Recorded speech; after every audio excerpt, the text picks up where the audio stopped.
All right, guys, welcome to the Seeds Storyteller Series with our dear sister, Jenny, founder of Imani Collective, wife, mama, mentor, coach, and so much more.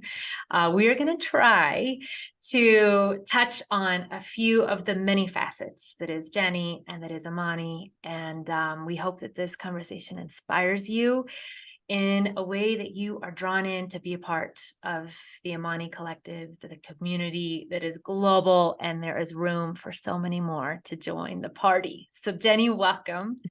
Thank you. Thank you. So I want first of all for people to know where you are coming to us from.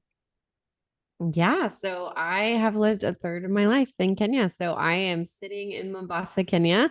Um, you're in like kind of a sweater. It's very hot here, so I'm rocking my overalls today with my with my tank. But yeah, so Kenya's been home for the last 10, 12 years actually. Well, tell us a little bit of what is the Imani Collective and what is exciting you right now and what is happening in this beautiful community that is Imani? That's such a good question. I could talk hours I about know, this, I of know, I course. know. So first and foremost, Imani Collective is a global social enterprise. We're a socioeconomic in terms, social impact, economic impact, enterprise and organization that empowers women. So we're celebrating our 10 years this year. I don't know if I mentioned that. So May 28th is our 10 years. That was our first time the first time I opened kind of the doors and we did our first training program, but we started as a training program back in 2013. I'd sold everything, moved there, and started working with the women that I had just built beautiful relationships with 4 years previously before I even got there. But started as a training program and then realized, oh, wow, if we're going to sustain this and sustain jobs and what does this look like, then we need to figure out kind of an arm for that. And so over the years, we organically developed into this kind of elevated home decor brand that we are chasing after. And so most of you, if you've interacted with our brand, we fill a lot of kids spaces and we make a lot of families happy with these like beautiful banners and pillows and things that we create. And a lot of times you don't even know they're made from Kenya. It would look like, it's on a Target shelf or look just what you would find in a boutique type setting because we are across the nation and you can find us in many, many places. But there's a story behind it. And so we've grown from 16 women to now we serve over 170 artisans. We're in 3 locations. We're in Mombasa, right outside of Mombasa in a village called Mtepeni. And then we're in Turkana, which is in the northern region of Kenya, in a pretty desolate region. And we focus on natural reed weaving and stuff that we've been introducing into the community. So that gives you a little bit of a snapshot, a nutshell of who we are. And then what I'm excited about and is just where we're going. I think every year I have to write a letter, like founder letter, right? We put together this really big impact report, which we're finishing up right now. And I can't wait to send you guys. We'll have a link for that. We do this big synopsis of everything we've accomplished in our hybrid model, from how many people that we're employing with dignified work to how much outreach we're doing in our community. And I always I do this, letter from the founder. And every year I feel like I write the same thing of one, of course, I'm so grateful. One, I'm just in awe of how much we've grown in the impact. And then lastly is that I always say that this is only the beginning and it kind of brings me to tears because I truly believe that. Like when I see our team out there and I see the excitement and I see what we're working on, I'm like, this is only the beginning. Like this will only, and every year I just feel like we're onto something even more beautiful or growing and sustaining what we already have. And so to me, it's only the beginning and we're celebrating 10 years in a decade. And I feel like we're just getting started. So that's really fun and exciting for me. That's amazing. So you said 180 artisans, is that right? Yes, I think the count yesterday with our staff included is 173 Oh my that we gosh. have in Kenya.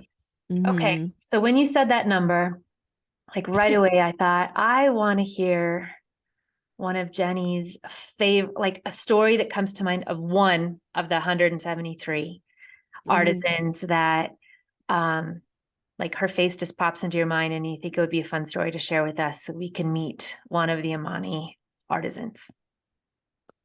Gosh, oh my gosh. Well, I think kind of a core story I always go back to is, people, one of the questions people ask me is like, well, how did you keep going? Like, and really, there's been very low moments in the sense of like anyone who's building something or working in a social impact space, like those, it's just really, it's hard. There's moments that are hard. And so people ask like, how did you not lose hope? And I always share the story of just like our kind of, I call them our pioneer women. They were the first 16 women. They're still with us today. And I go back to like when we first started making a product, like I knew nothing of what we were doing and they trusted the whole process, but just seeing them grow in, again, in the joy in their eyes and being able to create something from their hands, even if the sewing was off, the hemline wasn't there, just like the whole beginning process, but the joy of like they created that, because most of our founding women didn't have any formal education at all. They never stepped foot inside of a classroom. So that first class that I had with them, that May 28th, 2013 class, I was wanting to run and create something. And they were like 3 hours late to the class because that's what happened. But so then I'm trying to fit something that was supposed to happen in 4 hours in like 30 minutes because like the sun's about to go down and we have no electricity and all those things were happening. So I'm trying to like get them make something really fast. But what I realized in that moment is like they didn't even know their numbers. They didn't know how to write. And so we started in the very beginning of pushing our sewing machines aside and just educating. And so when you look at our product and there's a name signed on our product, to me, it's like so important because it's more than just the person behind the product. That those first 16 women worked years to get to writing their name on that product. So there's like a pride kind of element to that. But so that's kind of a core moment. But when I look at like our workshop now, I think about when we first came into Old Town is a multifaceted, nuanced community. It's very has like Mombasa is very heavily like Islamic, and then we have like a blend of ethnicities, cultures, tribes, religions within our workshop. So we are very unique. And what I love about that is we all are brothers and sisters, because we have men now, brothers and sisters in our workshop. We all get along. We all just like, it just wouldn't happen like that. So when we first started, I remember I had 5 main women that would come in, and we had 2 women that ended up leaving us because it was a really rash comment, but one of the things they said is we had kind of a chore list or whatever, a cleanup list. So we had some people cleaning the toilets one day, some people cooking, like it was like a family, and it still is. It's a home. We're working together. And one of the women that only lasted a week with us was basically like, I will not clean that toilet because that woman should be is underneath me. Like the whole caste system, like it never hit me that still happens, right? And that this person that was a director of hers is actually her house help at home, or like vice versa, like all these things. So when you fast forward to where we are today and you see like Monisha or Mona Mzungu or Grace or Mercy, and you can even tell the difference in their names right there, but you see them laughing together and having chai together and walking out of the workshop and representing that family and that body and how we uplift and treat one another.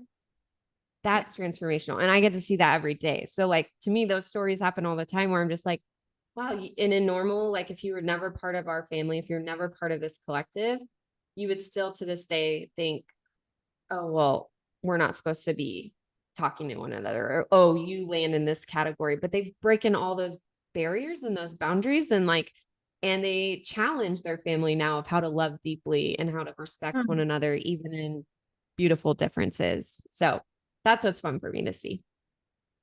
It's amazing. It makes me want to be there. I want to come and be a part of this beautiful, sip some chai.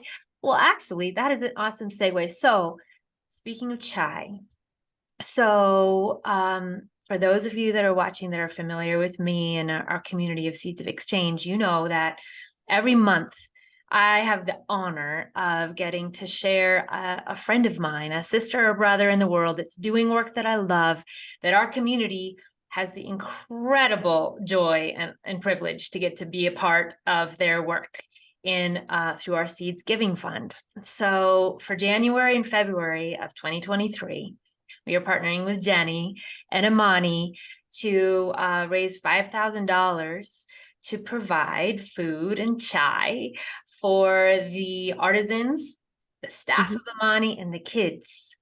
Because the way Jenny and her team have built Imani is looking for ways to just love and care for each other's whole, yes, the business, but also just feed people well and gather around the table and have a meal and make sure the kids are taken care of, which I just love. And that brings tears to my eyes. It's beautiful. So thank you for the ways you have been so, you use the word rooted a lot, so deeply rooted in your love and care for our sisters and brothers.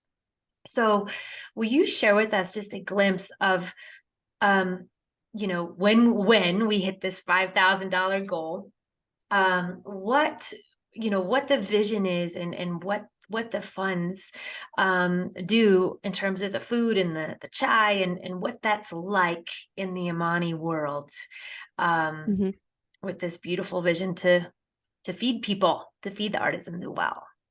Yeah. So when we first started, one of the things that I noticed was, it feels like yesterday, but yes, 10 years ago, one thing I noticed is that obviously our mamas come with their babies, and that can be overwhelming or distracting or whatnot. But that's what they need to do. And so we put and implemented a childcare program, and then as well as this food program. Those are the first two holistic programs that we offered, because yes, we care holistically about our women and our artisans, our staff. We want to ensure that it's not just a consistent, dignified wage that they're receiving, but they receive the whole care.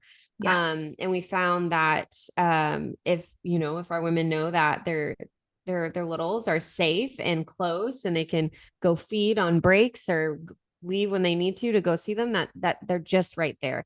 As I became a mother, I realized how important that was, being a mom of now 3 littles. And all my babies have gone through our childcare program and are with our artisans babies and as well, and have really great friends. And so it's just fun now creating a program before even being a mom, and then now realizing, oh, wow, this program is awesome, being able to utilize that.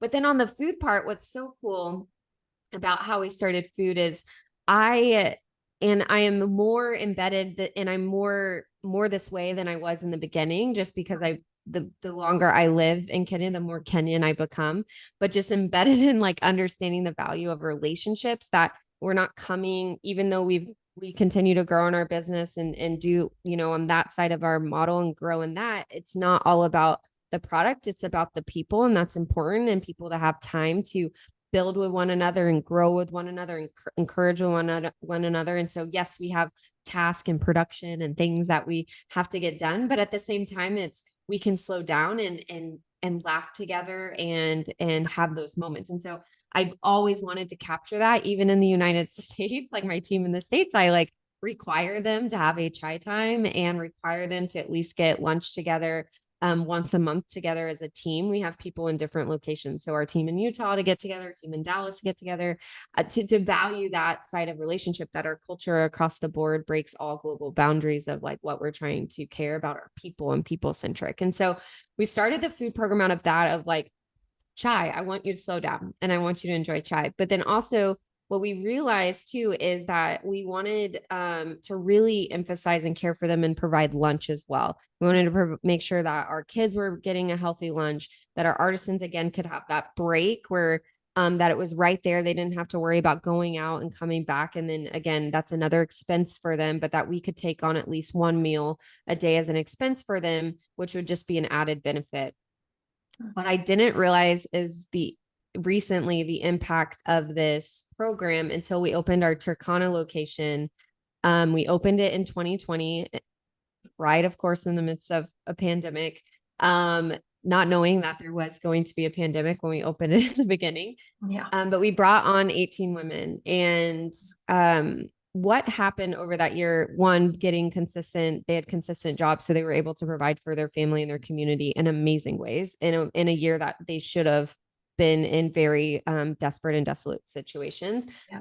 But when I went up and I checked on them at the end of that year, and in the beginning of the year, what I realized is most of the women would actually save their lunch and they would go give it to their neighbor who wasn't going to get a meal or hadn't had a meal in a couple of days. Because especially in Turkana, that's a whole nother desperation. Mombasa has that, but Turkana is on another level. And I sat there and kind of, like those stories and all of like, wow, like you knew that you at least had the salary that you can at least have dinner. So instead of you getting more meals, you again had that sacrificial love of like using what you were being provided for as a benefit just to benefit others. And I was just in awe of just like their service to their community, and that Imani Collective could be a catalyst of that, of loving them, of building up their self-worth, of helping them realize that they are capable and confident, that allowed them to then overflow that goodness and, that grace to their community was just amazing. So our food program feeds more than our people. It feeds community. And our team is, it's really interesting, whether, and I'm all for that. Like, I'm all for it. If you want to, it's like feeding 5,000 or whatever. It's like, sure. Yeah. Like let it spread. And so our food program has done way more than I've realized in the ripple effect that it's had. But it's been really beautiful to keep that and sustain that. I love that. So you guys, the donate link is in the write-up below. And if you have any questions and have any difficulty with that, just reach out to me. And your gift is tax exempt. 100% of the funds go to Imani Collective, to our sisters and brothers and these littles, for food and chai and obviously the ripples into the world, into their own communities. That is so awesome. So awesome. Okay, I know we need to wrap up, but before we do, Jenny, I love how expansive your heart is and how I kind of think of you as this prism with all of these different amazing parts of who you are and what you do. And for those that are watching this in January and February of 2023, I want to make sure that I would love for you to share a little bit about the event that you're doing here in the United States in February, in case anyone that's listening is drawn to be a part of it. So would you tell us a little bit about that initiative and how people can explore, and I'll include the link too below. Yeah, absolutely. So one of my parts of my journey, and a big part, is that I just felt alone or isolated a lot in growing Imani Collective. I felt like anytime I would reach out to people that I felt were a couple steps ahead of us, or I just really wanted to learn from a leader, there was just a lot of closed doors in that. So felt this isolation in the process. And I think to this day, we do a bit better with sharing resources. And I've been very proud to see kind of the dynamics of leaders these days and how that's changed, that we're not so competitive or we hold close to that, but we are more collaborative. And so my heartbeat is collaboration. I love sharing my trade secrets. I coach tons of social entrepreneurs and love to just be available to whoever in that. And so this has actually been a dream of mine for a couple of years, of getting a weekend together of people being able to do this. And so it's called Conscious Collab Weekend. And I'm doing it in a beautiful collaboration, being kind of the lead of collaborating with my friend Jo, who is the founder of Yellow Co, which is she leads conferences for women doing meaningful work, and felt that, man, this is just a perfect collab to come together and run this event. And so our whole heartbeat behind it is for anyone in the global artisan sector or in the social impact space, or people who want to collaborate or work with people who are in these types of brands or companies. So if you're a marketing agency or a content creator, a copywriter, or any of that, a designer, and you're like, oh, I would love to be connected to these types of brands and these people, like, then you should be in the room, because our whole point is that at the end there, you should leave and have at least one, if not more, conscious collaborations set out and strategized to move forward with. I can guarantee you will talk to everybody in that room. It won't be like an event that you go to and then you don't talk to anybody after. You're going to have action points, and it won't be like an event where you only maybe talk to a couple people. I've set up very intentional ways that you will know and have one touch point with everybody. Wow. So that is my heartbeat, and you will be given resources and directories and all of that so that you guys can stay connected. And so I just believe when you can get people to collaborate and you can get people to rise together, only more impact and more, beauty happens. And so I want to be a catalyst for that. And so Conscious Collab Weekend, it's happening, and I'm really excited about it. Me too. And I will keep an eye out for that link below and learn more about it. If you're drawn into it, I do profoundly believe that there is much that we cannot do alone, but together, just what happens in those ripples and in the inspiration and the pings of ideas that just come through friendship, collaboration, conversation. So thank you for putting this together for our global community to work together and do life together. It's awesome.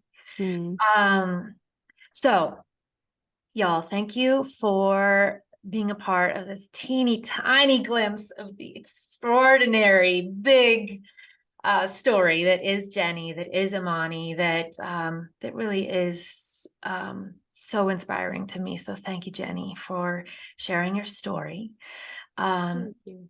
And as we wrap up, I would love for you to share just one thing that's given you hope right now in your life, that we'll call it one last seed of hope for our watchers and listeners.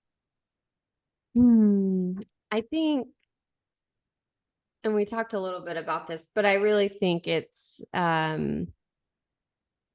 community and people. When we try to do it alone and we try to hold on to all of that, and we try to not, or maybe even we're trying to hide some insecurities and that's really hard. And so I think for me, this hope is the community that, especially within our like sphere of Imani Collective, the community we've been able to create, the model that we've been able to be for people, and then the transparency and vulnerability that we've been able to show up in the space for people has been really beautiful for me to see. And it's an honor that I was picked, by God, I guess. God picked me to be able to steward all of this. But what's even more beautiful is to see our leaders just leading with so much passion. So that gives me hope, is the beautiful conversations I get to have every day with people like you, with people who are praying for us. We hold a weekly prayer meeting. If you want to join, you can join, of just like encouraging people to be a part of the prayer and the advocacy. I don't know, community is what's keeping me with the hope. Awesome. Well, thank you. Thank you for who you are, what you do, for sharing your story with us. And to those of you watching, listening, please, please allow these stories, these seeds of Jenny's stories, to just be planted like seeds in your heart. And let's just look for the ones that start growing, that are piquing your interest, that are making you excited, curious, and take a step of inspired action. Maybe it's checking out this amazing Conscious Collab gathering here in February in the United States, or donating to be a part of this community fundraiser, or just learning more about Imani Collective and shopping and making a difference with your dollars, with your money. So whatever it is, do a little something, because I do believe it will bring hope and love and light into your everyday life too. So thanks for joining. And Jenny, thank you. Appreciate you. Can't wait for our next convo. Blessings, sistah. Bye.